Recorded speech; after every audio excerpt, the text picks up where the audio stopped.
Hello everybody and welcome to exam बार।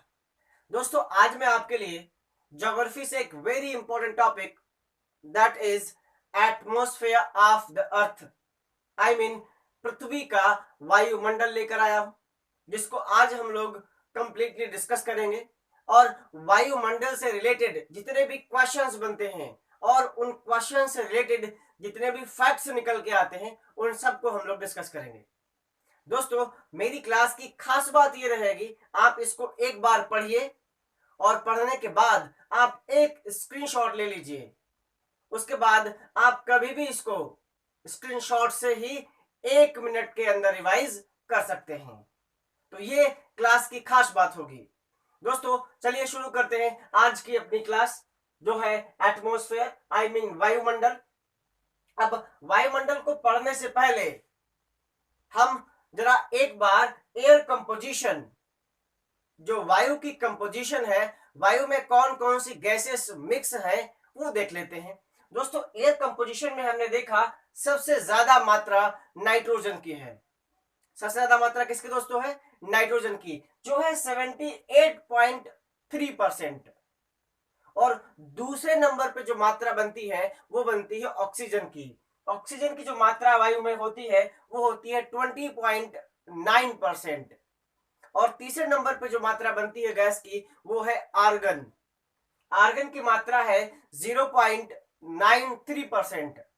और चौथे number पर जिस गैस का क्रम आता है, जिस गैस का नंबर आता है, वो है कार्बन डाइऑक्साइड, आई मीन जिसको हम लोग श्वास के थ्रू निकालते हैं, छोड़ते हैं, तो वो है कार्बन डाइऑक्साइड, जो है 0.03%।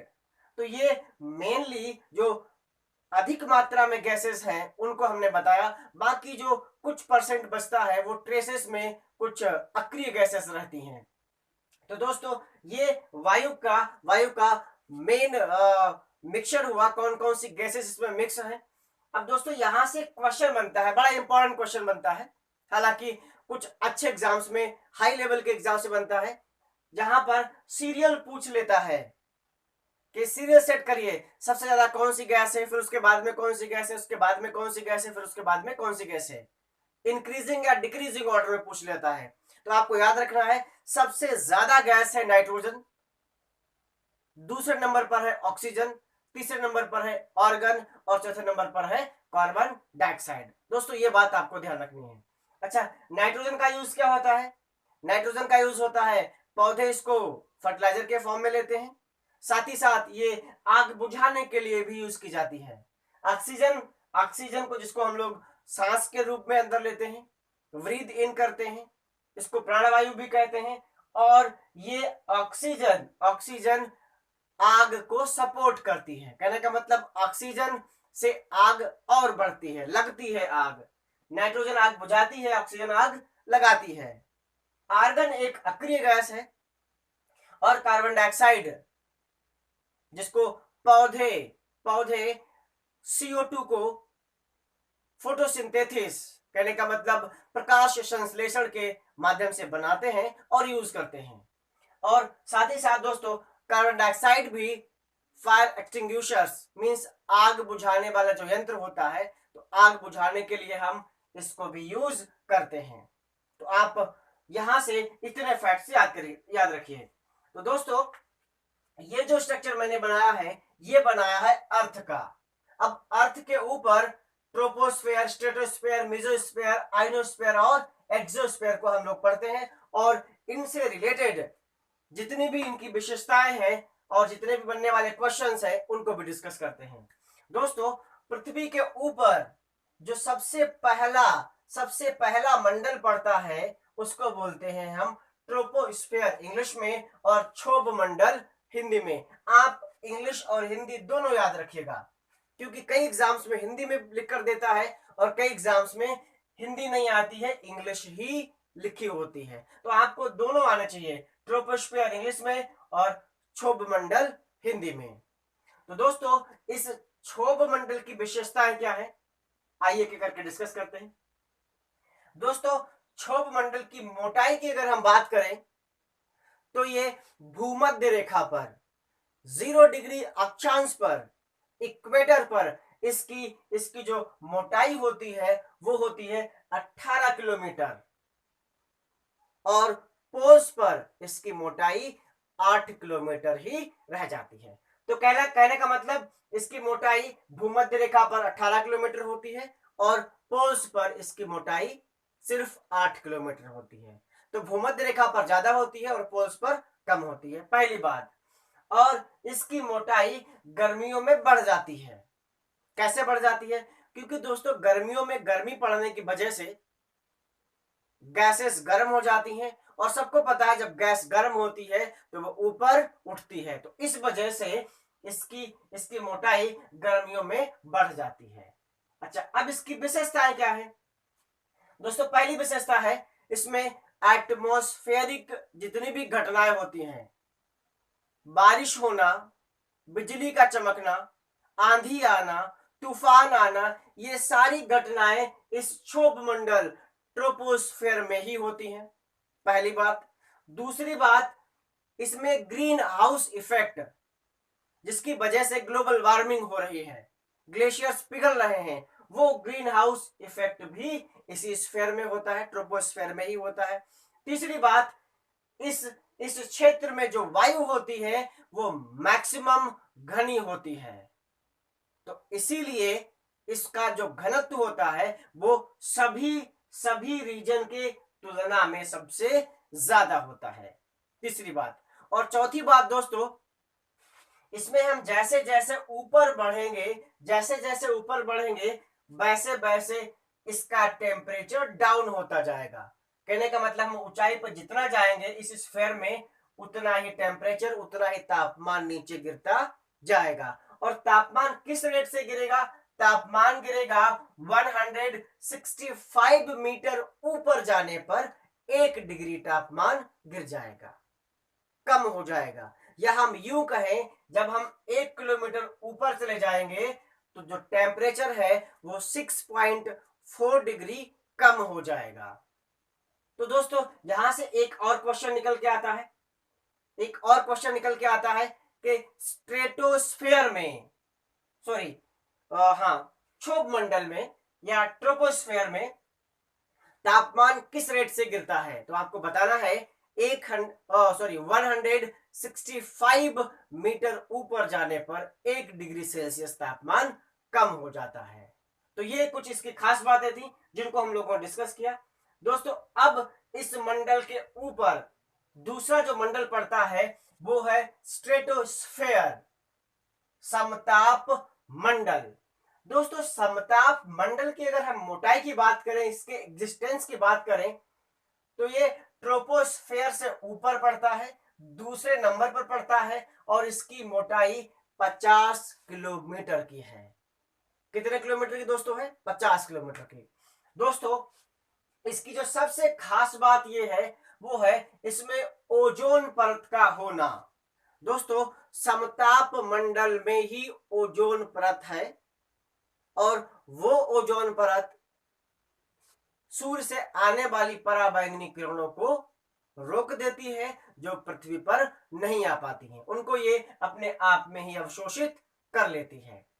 जो पृथ्वी पर रहने वाले सभी जीव जंतुओं को प्रोटेक्ट करती है, वो ओजोन परत समताप मंडल में ही है। दोस्तों यहां से कई बार क्वेश्चन पूछा जाता है कि ओजोन परत किस मंडल में है, ट्रोपोस्फेयर में है, स्ट्रेटोस्फेयर में है, मेसोस्फेयर में है या आयोस्फेयर में हो है। तो राइट आंसर क्या बनेगा? राइट आंसर बनेगा स्ट्रेटोस्फेयर, समताप मंडल में है ओजोन परत, पहली बात। दोस्तों ये ओजोन परत सीएफसी की वजह से, क्लोरोफ्लोरोकार्बन्स की वजह से धीरे धीरे डिप्लीट हो रही, मतलब धीरे धीरे इसका नाश हो रहा है, और अंटार्कटिका पे एक बहुत बड़ा होल बन गया है। तो ये ओजोन से रिलेटेड बात हो गई दोस्तों। अब दूसरी बात क्या है दोस्तों, इसमें तापमान समान रहता है, मींस तापमान में कुछ खास अंतर नहीं आता, तापमान घटता भी नहीं, तापमान बढ़ता भी नहीं है।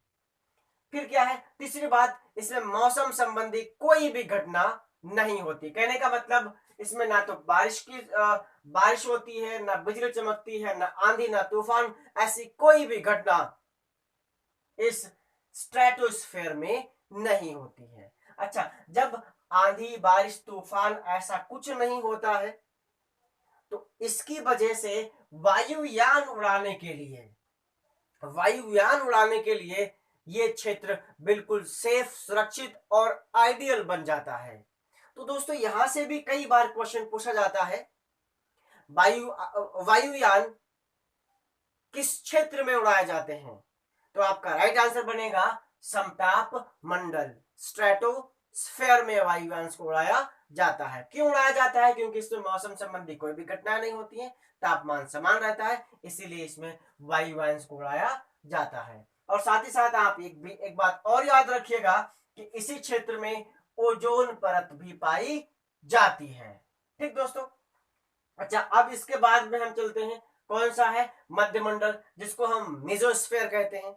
अब दोस्तों मेसोस्फेयर स्ट्रेटोस्फेयर से ऊपर तीसरे नंबर पर है और जिसकी मोटाई है 80 किलोमीटर, 80 किलोमीटर की ये मोटी परत, जिसको हम क्या बोलते हैं? मेसोस्फेयर बोलते हैं। दोस्तों इसमें तापमान फिर कम होता है, इसमें टेम्परेचर फिर कम हो जाता है और टेम्परेचर कम होकर माइनस में पहुंचकर -90 डिग्री तक पहुंच जाता है। कहने का मतलब यहाँ पर टेम्परेचर काफी कम हो जाता है। बाकी कुछ खास बात यहाँ से नहीं है। दोस्तों जो अगला क्षेत्र है उसको हम बोलते हैं आयनोस्फेयर। अब इसको हम लोग आयनोस्फेयर क्यों कहते हैं? क्योंकि दोस्तों इस क्षेत्र में इलेक्ट्रिकली चार्ज्ड आयन पार्टिकल्स होते हैं। तो वो electrically charge particles radio waves को पूरे अंतरिक्ष में फैला देते हैं और इसी की वजह से हम रेडियो का प्रसारण सुन पाते हैं, टेलीविजन की ब्रॉडकास्टिंग हो पाती है।